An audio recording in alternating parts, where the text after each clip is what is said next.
velha monogamia ocidental.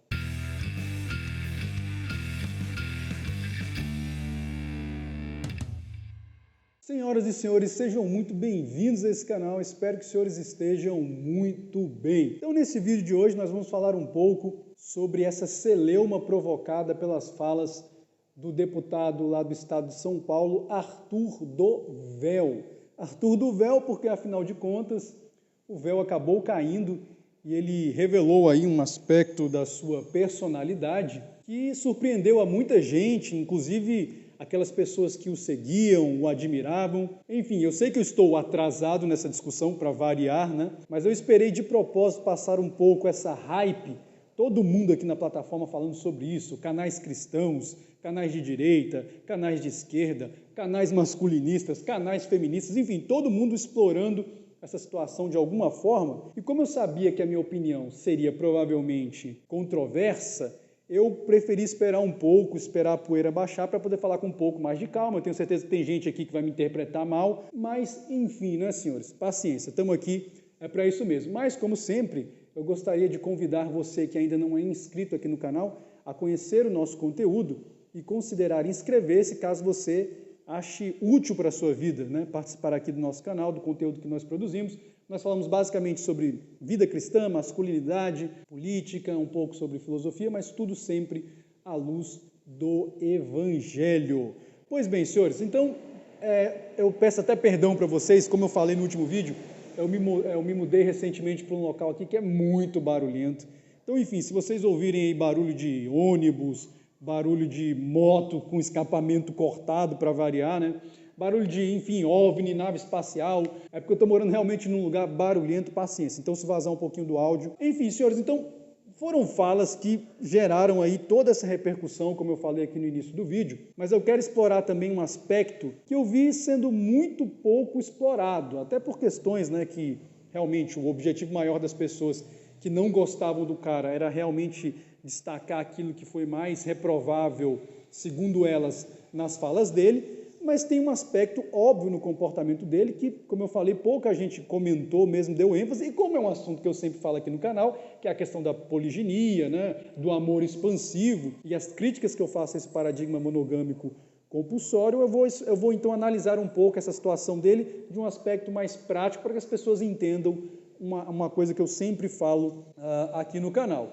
Agora, do ponto de vista da fala dele em si, ou seja, do texto em si, cara, vamos ser honestos, a única coisa que me incomodou bastante foi uma completa falta de, sabe, um mínimo de tato poético. Foi uma fala extremamente vulgar. Eu acho que até o meu filho de 5 anos, que aliás vai fazer 6 anos amanhã, sábado, eu penso que ele, se fosse elogiar uma mulher, faria com muito mais, sabe, poesia, de uma forma muito mais estética do que aquela fala dele. Pô, aquela fala ali da evacuação beira realmente a grosseria. Agora, galera, vamos lá, né? Pelo amor de Deus, vamos deixar de hipocrisia. Você que é homem aí, que eu sei que não gosta do Arthur também, assim como eu não gosto, eu nunca gostei do pessoal do MBL, sempre achei os caras extremamente oportunistas, pragmáticos, em busca de capital político, meu amigo. Onde tivesse o capital político, os caras iam atrás. Então, nunca gostei do Kim, nunca gostei do Renan, nunca gostei daquele que é vereador lá, acho que é Fernando Holliday, e do próprio Arthur, sempre achei uma galera muito oportunista, isso desde a época lá do impeachment da Dilma já, cara. Nunca gostei desse pessoal. Mas, enfim, o pessoal, então, que já não gostava dele, e o MBL hoje tem essa característica, né, de ser um grupo odiado pela esquerda em geral, muito por conta dessa questão do impeachment lá da Dilma, e boa parte da direita mais conservadora, que inclusive é a parte que hoje apoia o governo, também não gosta do MBL. Então o pessoal pegou essas falas do Arthur e o fez de bode expiatório, porque vamos ser honestos, você que é homem, que está me ouvindo, cara, a gente participa de grupos aí do WhatsApp, que só tem homem, né, do futebol, igual eu participo do grupo do pessoal lá do trabalho, do grupo de homens, né, do pessoal que trabalha comigo, grupo de primos, meu amigo, vamos deixar de hipocrisia. Isso que o Arthur falou não tem nada demais, rola coisas muito piores nesses grupos em termos de comentário sobre questões, enfim, né, correlacionadas a esse assunto que ele falou. Então, a fala dele não teve nada demais. O texto em si não teve nada demais, né? Como eu falei, a única coisa que me decepcionou muito foi a questão da ausência de uma expressão minimamente poética, uma expressão grotesca e tal. Agora, óbvio que o contexto, este sim, né, Acabou sendo bastante comprometedor. O fato de que eles tinham ido a um país que está passando por uma guerra, o fato de que eles tinham ido em uma missão supostamente humanitária, e então sendo revelado que existiam outros tipos de ajuda humanitária que eles estavam planejando, isso tudo, essa hipocrisia gerou uma certa indignação nas pessoas. Por exemplo, aquela fala que ele disse também sobre a questão da fila das refugiadas.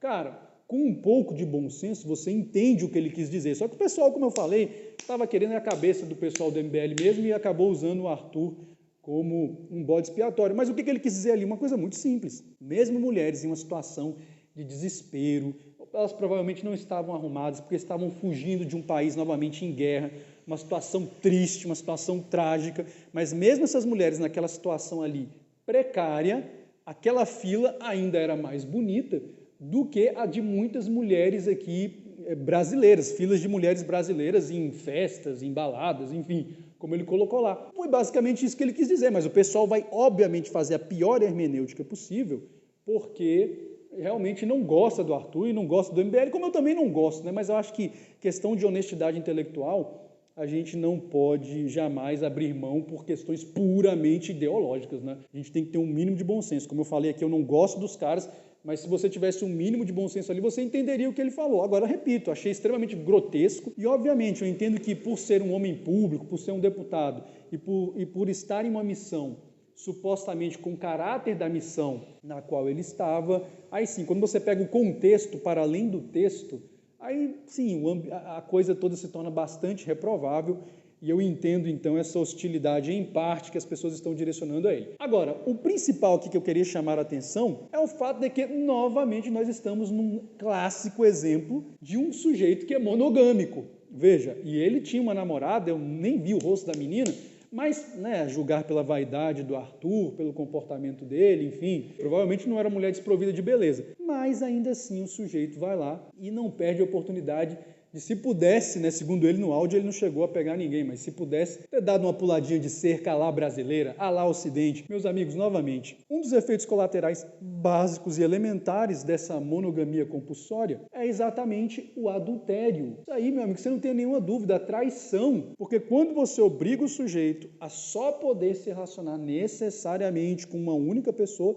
você vai ter esse efeito colateral necessário, adultério, prostituição e coisas correlatas. Então, quando eu digo aqui no canal que nós já estamos numa sociedade adoecida, que essa monogamia compulsória hoje adoece as pessoas e faz com que elas adotem posturas contraditórias, posturas às vezes mesmo esquizofrênicas, é exatamente sobre esse tipo de coisa que eu estou falando. E veja, aconteceu com o Arthur, mas novamente, isso acontece a miúde por esse Brasilzão afora, aliás, por esse mundo afora. Veja, não estou dizendo que em culturas poligínicas os homens também não traiam. Você veja lá Davi. Davi era um rei, era polígamo, já tinha mais ou menos, acho que 5 ou 6 esposas, e foi lá com Betseba e cometeu adultério. Então, não estou dizendo que a poliginia, ela impede o adultério. Agora, sem dúvida alguma, ela acaba, pelo menos, gerando uma sociedade mais equilibrada psicologicamente, porque evita que esse tipo de situação aqui aconteça e, como eu disse, acontece a miúde. Tanto é que não foi nenhuma coisa tão destacada assim, mas para mim é sempre o que salta aos olhos quando eu me deparo com situações como essa, é exatamente esses problemas, esses efeitos colaterais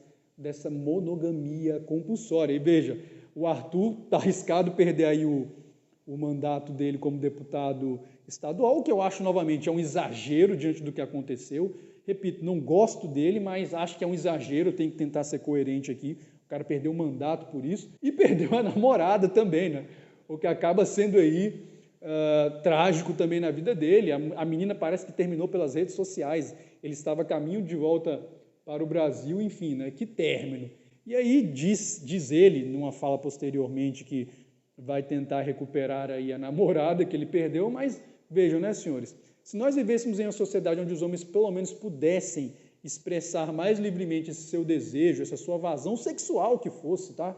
Já fiz um vídeo aqui no canal falando que mesmo que a questão da poliginia fosse exclusivamente de cunho sexual, eu não veria problema nenhum. Qual que é o problema de um cara querer ter relação sexual com a esposa dele e ter mais de uma esposa para isso? Às vezes o cara acha que não é legítimo ele ter uma relação sexual fora do casamento, então qual que é o problema dele? Não, vou querer ter mais de uma para poder ter relação sexual com mais de uma. Qual que é o problema? Né? Mesmo que fosse só isso, para mim eu não veria problema nenhum. E é claro, vai bem além. De qualquer forma, meus amigos, né, fica aqui essa reflexão também. É importante que você seja uma pessoa coerente, sempre. Aquilo que você defende, aquilo, né, que são os seus ideais, que eles se reflitam na sua prática. Que você realmente não seja um esquizofrênico, que diz uma coisa, se comporta de uma forma aqui na internet, e já se comporta de uma forma diferente na sua família, se comporta de uma forma diferente no seu trabalho. Meu amigo, quanto mais íntegra for a sua personalidade e mais integralidade de ser você tiver, menores são as chances de que você acabe caindo aí nesse problema, né, que o Arthur acabou caindo aí, porque acabou revelando um aspecto da personalidade dele que, enfim, decepcionou muita gente. E uma outra lição também que a gente aprende com esse episódio é o seguinte, né? Jamais confie nesses grupos de WhatsApp aí de amigos. Cuidado com o que você anda falando, meu amigo. Cuidado. Nem todo mundo que diz ser amigo é amigo de fato. Lembrando-se sempre de uma coisa: o movimento de uma única peça pode definir um jogo inteiro. Até a próxima e que Deus nos abençoe.